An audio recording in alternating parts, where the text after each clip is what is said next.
আসসালামু আলাইকুম বন্ধুরা, আরেকটি নতুন ভিডিওতে আপনাদের স্বাগত জানাচ্ছি। উপজেলা প্রাণী সম্পদ দপ্তর ও ভেটেরিনারি হাসপাতাল, চরাজিপুর, কুড়িগ্রাম। আজকের ভিডিও পিপিআর রোগে আক্রান্ত ছাগল নিয়ে। চলে যাব বিস্তারিত আলোচনায়। তার আগে আপনাদের কাছে ছোট্ট একটি রিকোয়েস্ট, আমার অ্যানিমালস লাভার ইউটিউব চ্যানেলটি যারা এখনও সাবস্ক্রাইব করেন নাই অবশ্যই সাবস্ক্রাইব করে দেবেন। সবার আগে নতুন নতুন ভিডিও পেতে পাশে থাকা বেল আইকনটি বাজিয়ে দেবেন। অবশ্যই বিস্তারিত জানতে হলে ভিডিওটি না টেনে শেষ পর্যন্ত দেখে যাবেন। বন্ধুরা, যে কথা বলতেছিলাম, পিপিআর রোগে আক্রান্ত ছাগল। বর্তমানে পিপিআর একটি মহামারী আকার ধারণ করেছে। আমাদের হাসপাতালে প্রচুর রোগী, অধিকাংশ রোগী পিপিআর, সর্দি, জ্বর, কাশি ইত্যাদি রোগে, এবং এর মধ্যে সবচেয়ে বেশি পিপিআর রোগে আক্রান্ত ছাগল। গ্রামগঞ্জেও যেখানে আমরা কল করতে যাই সেখানেও সবচেয়ে বেশি হলো পিপিআর রোগ। এর মূল কারণ হলো সম্পূর্ণ সুস্থ অবস্থায় এরা ভ্যাকসিন করা নাই। ভ্যাকসিন যদি করাতো তাহলে পিপিআর রোগটা এখন মহামারী আকার ধারণ করতো না। অনেক খামারি আছেন, যখন আমরা পিপিআর রোগের ভ্যাকসিন করতে যাই, বাংলাদেশ সরকার প্রতি বছর উপজেলা পশু হাসপাতালের মাধ্যমে প্রতিটা গ্রামে গ্রামে গিয়ে ক্যাম্পেইন করে বিনামূল্যে ভ্যাকসিন দিয়ে থাকে। কিন্তু সেই ভ্যাকসিনগুলো অনেক খামারে দিতে চায় না। না দেওয়ার কারণেই কিন্তু ছাগলগুলো এই সময়টায় পিপিআর রোগে আক্রান্ত হয়। এই ছাগলটি আজকে 10 দিন থেকে অসুস্থ। মুখের ভিতরে ঘা হয়ে গেছে, জিহ্বায় ঘা হয়েছে, দেখেন মুখে ফেনা বের হয়েছে এবং পাতলা পায়খানা, একদম পানির মতো। প্রথম থেকে জ্বর ছিল 107 ডিগ্রি ফারেনহাইটের মতো। টানা 10 দিন চিকিৎসা করার পরেও ছাগল ভালো হয় নাই। আজকে যারা চিকিৎসা করেছেন এলাকার পল্লী চিকিৎসক, তারা আমাদের পশু হাসপাতালে পাঠিয়ে দিয়েছেন, যার এরা আর পারবে না। একটানা 5 দিন সেফটি একজন দিয়ে চিকিৎসা করা হয়েছে, তারপরেও কোনো পরিবর্তন নাই। এখন পর্যন্ত পাতলা পায়খানা, একদম পানির মতো, জিহ্বায় ঘা আছে, হয়তো যত্নের অভাব এখন পর্যন্ত আছে।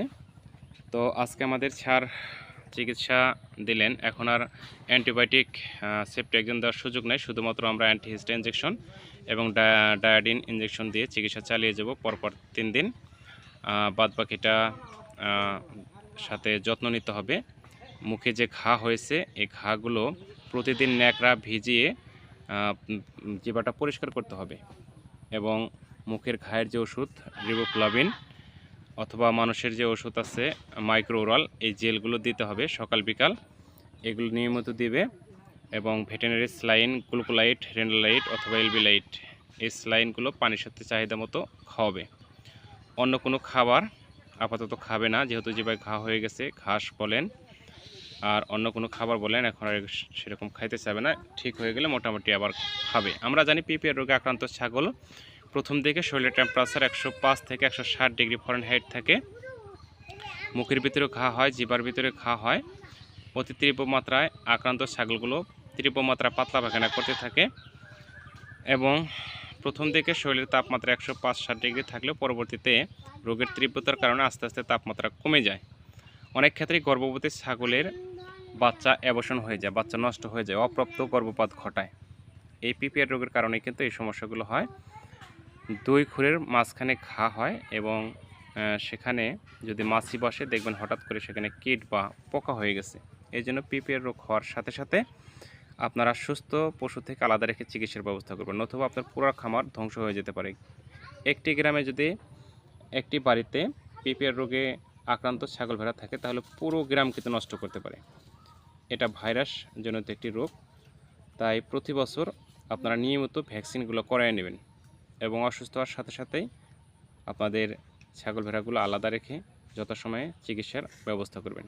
মনে রাখবেন, আপনার খামার আপনার যত্ন নিতে হবে, এবং এর সঠিক চিকিৎসা সঠিক সময় যদি করতে না পারেন তাহলে আপনার পুরো খামার ধ্বংস হয়ে যাবে। বন্ধুরা, ভালো থাকবেন, সুস্থ থাকবেন। আপনার খামারের সুস্থতার জন্য নিয়মিত কৃমিনাশক ওষুধ খাওয়াবেন, টিকা বীজ ব্যবহার করবেন। অসুস্থ হলে সুস্থ পশু থেকে আলাদা রেখে যথাযথভাবে চিকিৎসার ব্যবস্থা করবেন। কথা হবে ইনশাল্লাহ পরবর্তী ভিডিওতে। সে পর্যন্ত সবাই ভালো থাকবেন, সুস্থ থাকবেন। আমার ভিডিওতে কোনো প্রকার কোনো ভুল হলে অবশ্যই কমেন্ট করে জানার চেষ্টা করবেন। পরবর্তীতে ইনশাল্লাহ সঠিকভাবে ভিডিও দেওয়ার চেষ্টা করব। আল্লাহ হাফেজ।